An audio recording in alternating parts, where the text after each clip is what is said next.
you guys. How are ya? Hey, we're great. What about you, Sharon? I got no complaints, except Yeah. of all the complaints I have. Nobody wants to hear my complaints. We got 90s to talk about, and that's good. That fixes everything, usually every week. So we are good to go. Yeah. Now, off the air, we were talking about our hair appointment. So please excuse us if you're watching this podcast on YouTube. It'll be better next week. We'll just have to, rely on our sparkling personalities for today. Yeah. That's what radio announcers are all about, our sparkling personalities. Normally, I also bring wicked hair. Today, different story. We've got a real proud moment to talk about in LA that happened recently. We're also going to go over what Whitney Houston, Prince, and now P. Diddy have in common. Also, we got some movie news, Kelly's trivia, a 90s rewind that'll take us back startling number. Well, we'll leave that for then. But there's some real heat in the new documentary called Halftime about Jennifer Lopez's halftime show with Shakira that she did at the Super Bowl. And so I figured we should start there. Now, heat. Yeah, it's because they are Latina. But also because the idea that there were two headliners for this halftime show there's a lot of should-haves. And I think that J-Lo covers a lot of those in the documentary. And she attaches some F-bombs to her feelings based on the quotes that we've read in the article that we've all seen. Now, what she felt was a responsibility to carry on with the show. This was at a time where they had a ridiculous president in the United States. Sorry to the people listening right now that may have other opinions about the previous president, but he was a goofball.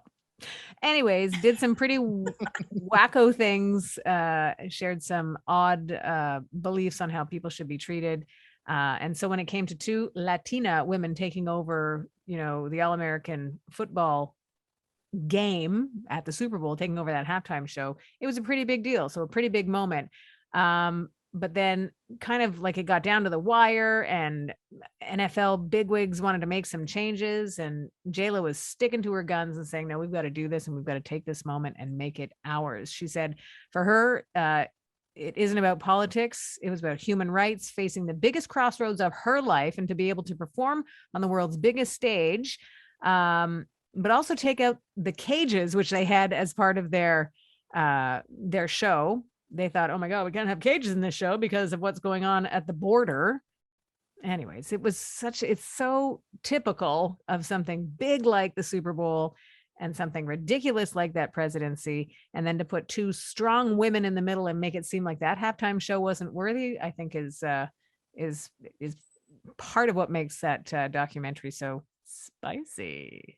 Lots of clickbait has come out of this because there's different areas where they're intoning that like J-Lo was upset to be sharing the spotlight with Shakira. And I don't think that was it at all. I think she was upset about the timing. Yeah.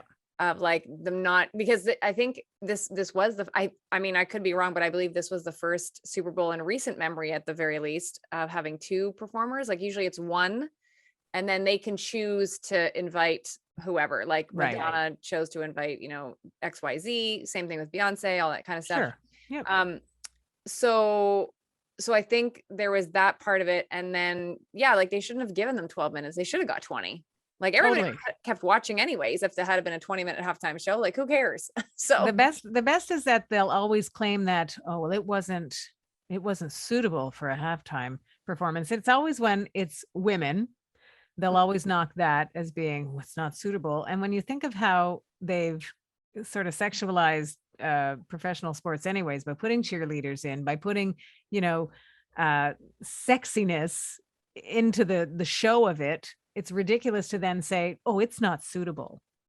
Oh, it's ridiculous. And the thing is, like, I see the point where it could have been either J-Lo or Shakira on their own, like even like 2 years back to back if they wanted that. But I also really love, like looking back, I love seeing them together.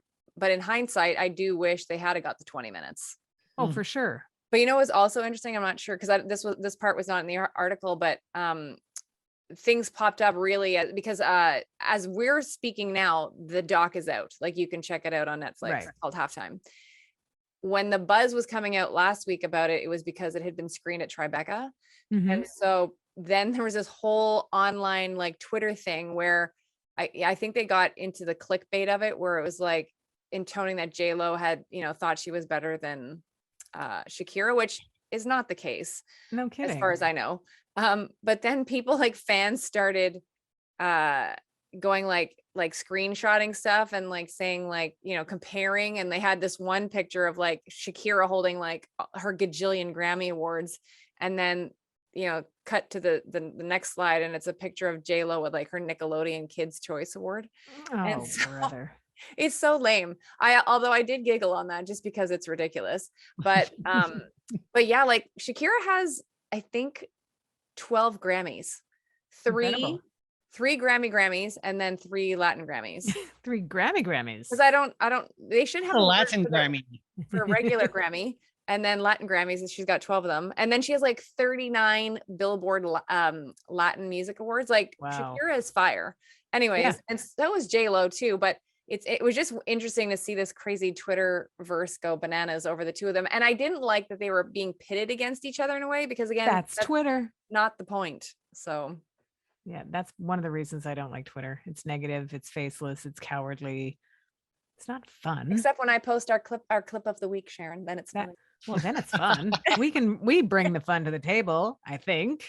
You know what our clip of the week last week was? Adam getting his job.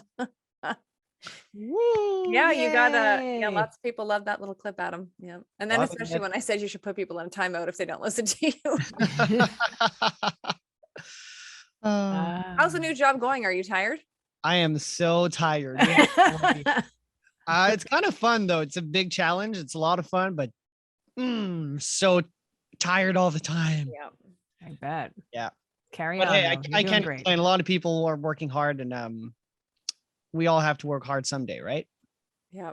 Maybe just Anytime one you want day. to join me on the farm, Adam, you let me know. Well, there you go. I can't complain. You wake up a lot earlier than I do to go But at the work same on the time farm. as Sharon, pretty much. Yeesh. Yeah. I probably go to bed later still working than you two, but Yeah. It's all, you know what? We're pretty lucky though. Whatever we're doing. I mean, we get to do this. We get to play on the radio. Kelly gets to play on a tractor. Adam gets to be management. It's all good. Yeah.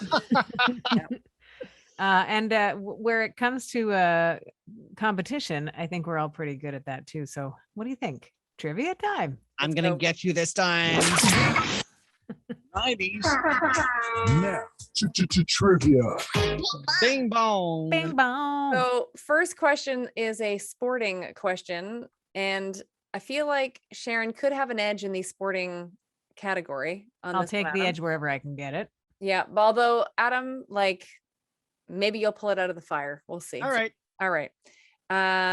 Athletes from which nation won every Boston Marathon from 1991 to 2000? Sharon, Yeah. Kenya. Yeah. It's I in- saw a t-shirt once, I think on TV, and said something like, I want to run like a Kenyan. Yeah, Because- it's incredible to watch. It sounds ridiculous to watch the Boston Marathon on TV because you'd think it would be boring. Mhm. But it's so not. Yeah. And this year it got down to two people so neck and neck of each other and so playing on the skills of running that it was like edge of your seat watching for Did like they follow each other like till the very last sprint? Or yeah, they- yeah, because it's like you're drafting, and so you're trying to figure out when you're gonna, come out and take your time. Yeah. So you have to see that, and they're super close. You're like, how are you not tripping over each other's feet? But it's so skilled, and then the takeover happens, and you're like, I can't believe this just happened, and then the other person catches up, and it was nuts. I think it was like a 4 or 7 second difference between the woman that won and the woman that they were chasing each other. It was amazing. Wow.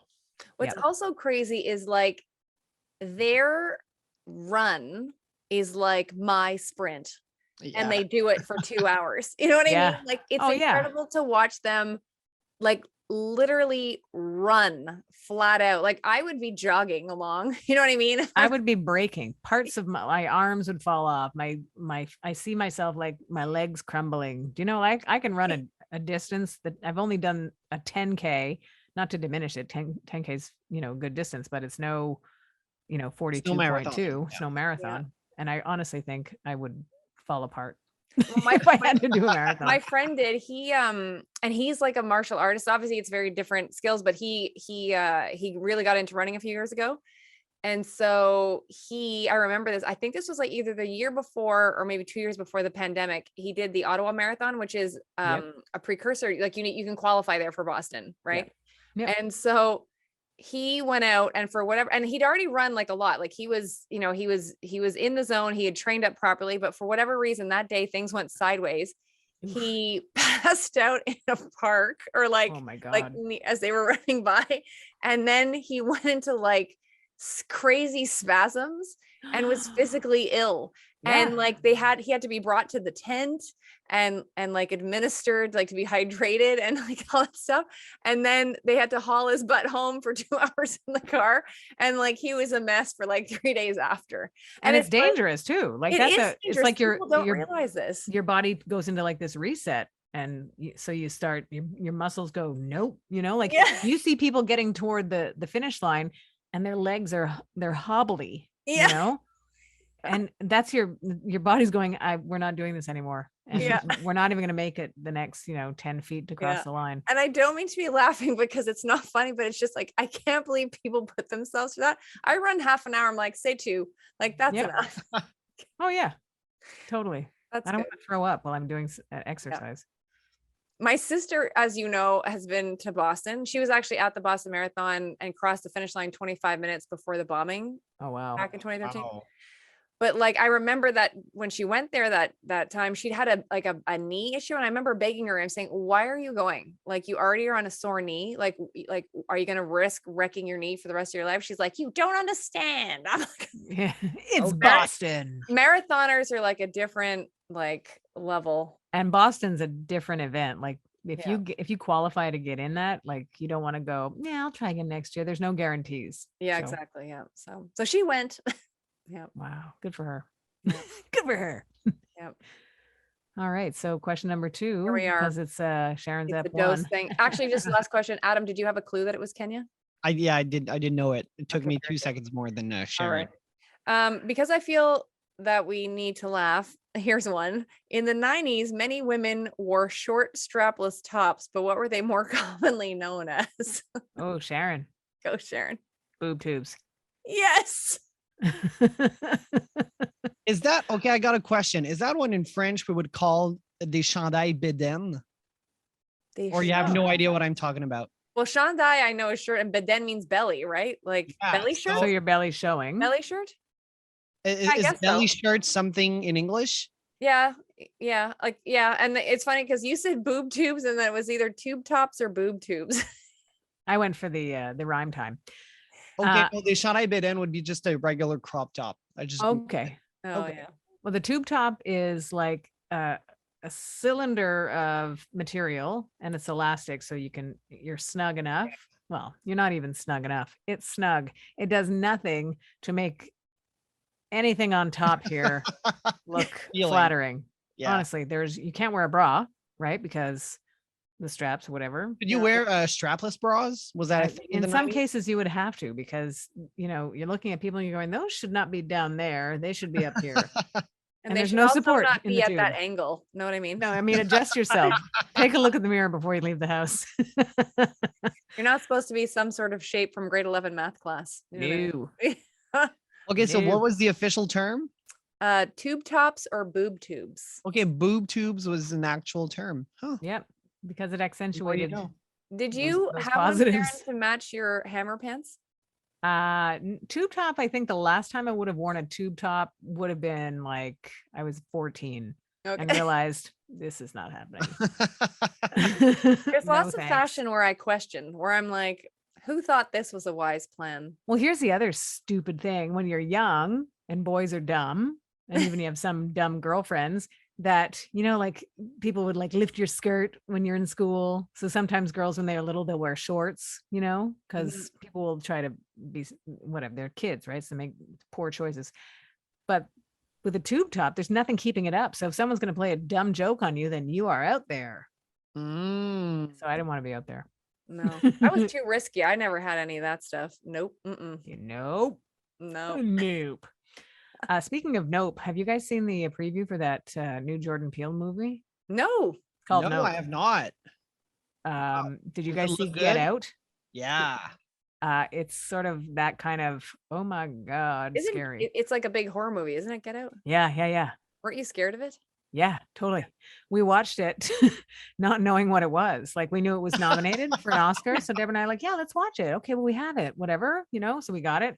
And within the first like 7 minutes, I think, you're like, this is a weird movie, I think, but we were in, and I got this chill from the top of my head, down my spine, through to one ankle. Oh, geez. Like this really specific creepy chill. I'm like, oh, this is gonna be weird. And it was like, That's it the was, best way to right? describe the movie. It's creepy, it's weird, but it's amazing. It's a great. Yeah, there's some funny parts, Yeah. but like you're sort of you're scared, which is great. And it's kind of a mind game a little bit, and the people are creepy, and you're like, wait, I know you from not creepy things. You're freaking me out. So Nope is sort of similar in that there's a situation in the town, and basically people's reaction is nope. Nope. But he's so good at it. You're like, I'm probably gonna have to watch it. Oh well. Speaking of watching, just quickly before you move on, because it's June and it is Pride Month, on Netflix they have Standing Out or Stand Out. Did you see that? I didn't. So it's LGBTQ plus comics in Los Angeles, like at an outdoor venue. I want to say the Hollywood Bowl, but I don't think it's Hollywood Bowl. Okay. But they had this night that they filmed last month of all these comedians: Margaret Cho, Tig Notaro, Rosie O'Donnell, Lily Tomlin makes an appearance, Sarah Paulson nice. makes an appearance, Billy Porter, Billy Eichner is the host, and they all do like 4 to 5 minute sets. Nice. And it was hysterical. And there were some comedians that I didn't know, and and cool. actually, do you remember Marsha Warfield? Yeah, totally. So I Night didn't know Court. she's now out. I'm so happy for her. Out and about. And her set, I was roaring, like, Oh, cool. because she's like, I think she's in her 60s at this point. At least, And you should just see, like, she made all these cougar jokes and like all these stuff. Oh, nice. It was amazing. So it's either I think it's Stand Out on Netflix. Very good. Okay. I'm totally gonna look for that. That's funny. Billy Porter, I saw him on the Tonys the other night. Like, he's just so good. Just so good and like gorgeous. I told But you I the met him at voice- Janet's after party, right? At the I have a don't know if I've stored that information. I have a picture with him. Ooh, I even have his email address. Yeah. you should tell him we think he's great. Yeah. I emailed him because I wanted to have him as a guest on the Kelly Alexander show. And so he's like, I'm not supposed to do this. And then he like gave me his email address, because I guess he meant like his PR team is supposed to handle all this stuff. And this, by the way, was after, remember his like Oscar dress, like how great he looked, like, Yeah. And so I was like, what a coup. Kelly's going to get him on the show. No kidding. So I emailed him, like I waited like a week or two, not to be too anxious. And then I was like, hi, Billy, do you remember me from Janet's party? And then crickets. Yeah. I Yeah. think he subscribes to the CC Peniston modicum of return replies. So, not top of the list of things to do. yeah. I'm still Well- waiting for my CC Peniston We Gotta Love Thing signed vinyl. It's coming. You wait. And by wait, I mean keep waiting. Yeah.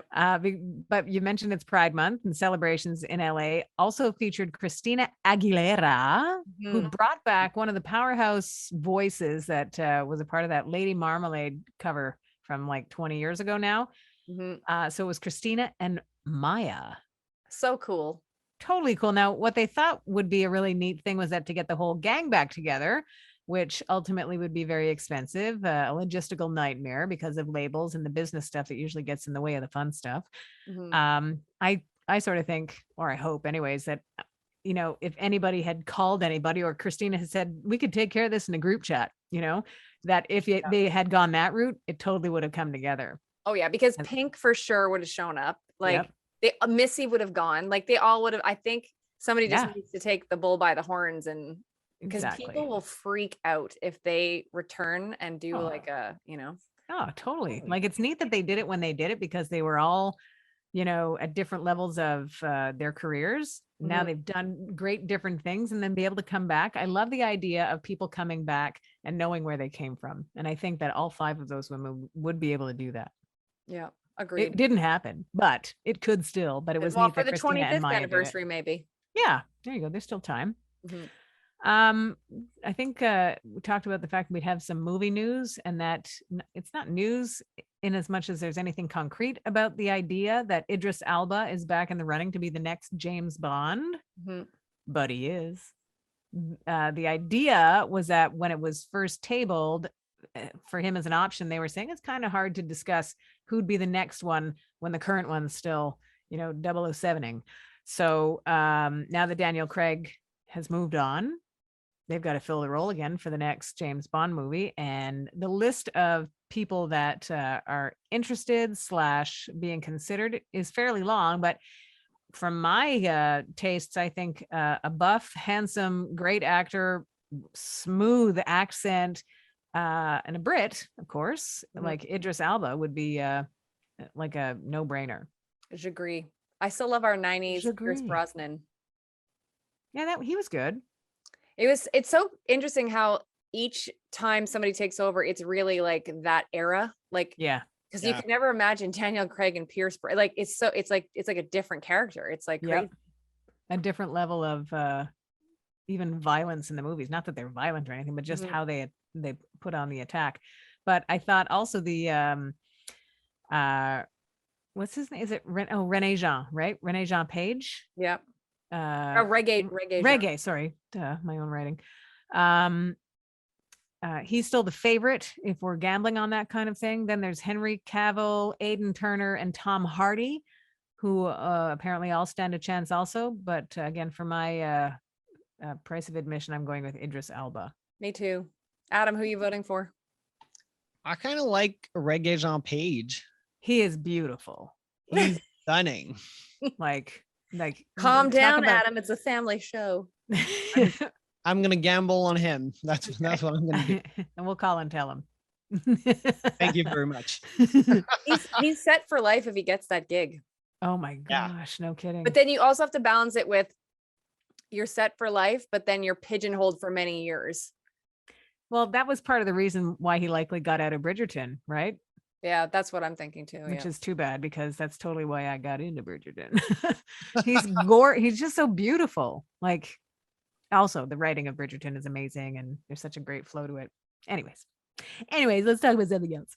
How about Whitney Houston, Prince, and P. Diddy? I would imagine they have a lot in common, but the most recent of traits that we can add to at least P. Diddy's list is that he's going to be receiving the Lifetime Achievement Award at the BET Awards, which Yeah. is I'm surprised I'm saying this, but I'm surprised it hasn't already happened. Like, You know what's funny is I've noticed that a lot of these award shows figure out, that somebody's either coming back with something, and as we discussed, he has a new album coming, right? And like a new label and all that stuff. yeah, So I almost feel like they help set the tone for what's coming. Like even when like it was a few years ago, I forget if it was BET. I think it was BET. They honored Janet back around like 2015 or so. Mhm. And then boom, out came her album. So it's like they all kind of know stuff's coming and then they help bring everything to a peak, yeah, And so, and it's even too, I've noticed, like, remember when, was it, oh my God, not Emma Thompson. Why am I forgetting? Emma,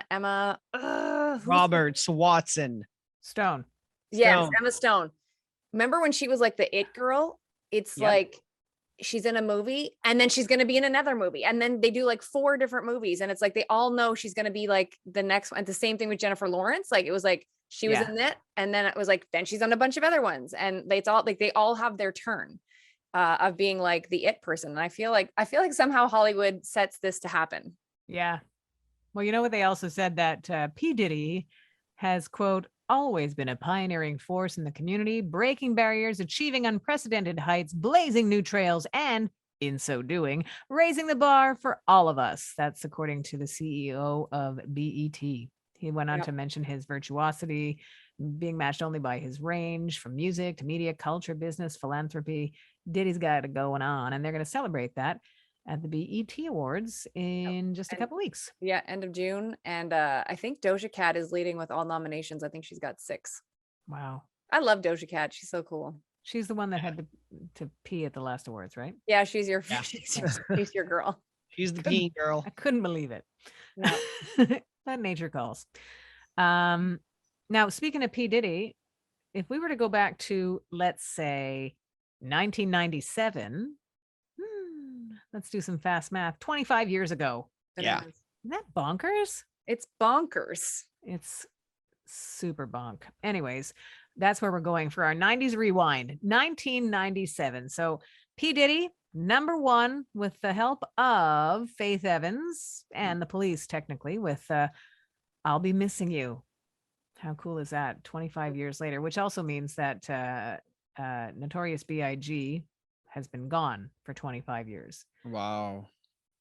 Interesting to point out, we've talked about this, I remember years ago, Kelly, talking about his 2 albums, Notorious B.I.G.'s 2 albums, Ready to Die and Life After Death. Like, it's kind of crazy because are you really ready to die? Because then he did die. And then Life After Death, he became a giant in the hip hop community after death. So he legit got Life After Death. Mhm. Bonkers. He also had Hypnotize on the charts around this time in 1997. Great song. Mhm. Skipping over to rock and roll music, let's say, the Verve Pipe. Remember them? The Freshman was a song that you would remember Yes. by them. Okay, so there was the Verve and the Verve Pipe. Yeah. Huh. Yeah. Because there's only so many words, I guess, in English. How about the Spice Girls and Say You'll Be There? Such a Mm. great song. Yeah. Mark Morrison's Return of the Mac.